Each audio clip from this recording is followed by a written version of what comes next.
ساعاتی قبل ماموران فرماندهی انتظامی شهر ری موفق شدند که یک خونه رو شناسایی کنند. در این خونه ساخت پهپادها انجام میشد و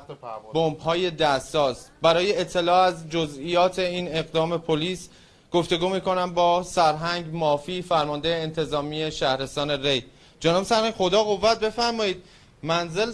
3 طبقه است. ما هم دیدیم که اقلام، انواع بمب‌ها و پهپادها اینجا مشاهده شد. عرض سلام و ادب و احترام دارم خدمت شما و بینندگان عزیزتون. امروز ساعت 1900 بود، مورخه 24/3/1404 که یه خبر مردمی ما داشتیم مبنی بر این که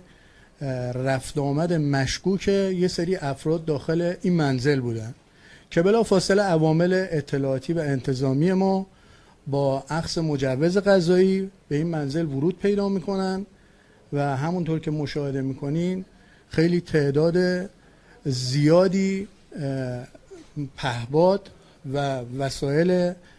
ساخت پهپادهای انتحاری و بمب‌های دستساز رو اینجا کشف و ضبط میکنن که مواد منفجره‌ای که الان از این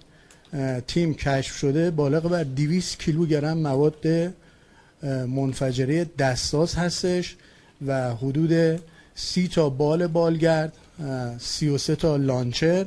و بسیاری از تجهیزات ساخت پهپادهای انتحاری هستش که اگر خدایی نکرده اینها رو سرهمبندی میکردن میتونست بخش قابل توجهی تخریب تو سطح وسیع از یه منطقه ای رو به بار بیاره و شاید منجر به شهادت